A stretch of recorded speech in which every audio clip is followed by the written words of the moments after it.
Assalamu alaikum.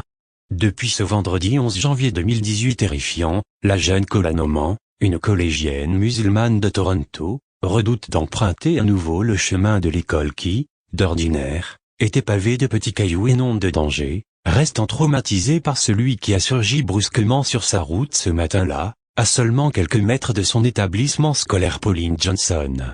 Accompagnée de son petit frère qui, comme d'habitude, faisait gaiement le trajet à pied à ses côtés, la jeune fille a été violemment agrippée par un homme qui s'est jeté sur elle par derrière, avant de lui arracher son hijab en lui occasionnant une vive douleur. Figée sur place et en pleurs, Kola Noman n'en a pas cru ses yeux lorsque son assaillant a sorti une paire de ciseaux et s'est acharné à mettre son voile en lambeaux.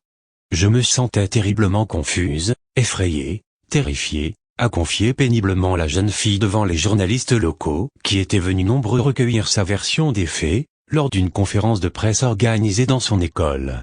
J'ai crié. L'homme s'est enfui. Mais il est revenu et s'est déchaîné de plus belle contre mon voile, a-t-elle poursuivi.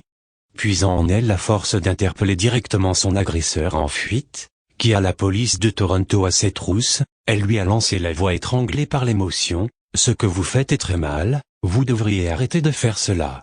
Je ne suis qu'une enfant. » Inédite et intolérable, cette agression islamophobe commise à coups de ciseaux contre l'innocence personnifiée, qui survient à l'approche de la commémoration de la fusillade meurtrière qui endeuilla la grande mosquée de Québec il y a un an, a suscité une forte onde de choc émotionnel à Toronto et dans l'ensemble du pays.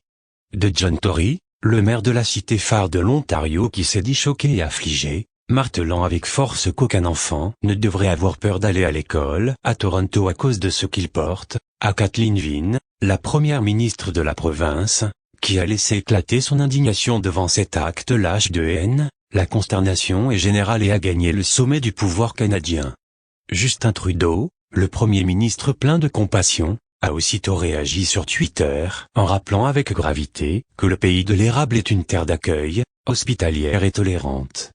Mon cœur va à Kola Noman après l'attaque lâche de ce matin sur elle à Toronto.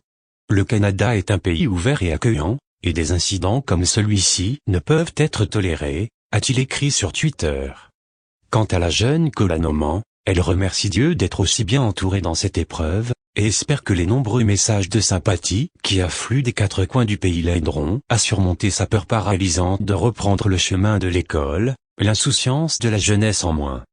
Que la paix de Dieu soit sur vous mes frères et sœurs et protection contre le diable. À bientôt avec Azzedine Abed. Assalamu alaikum.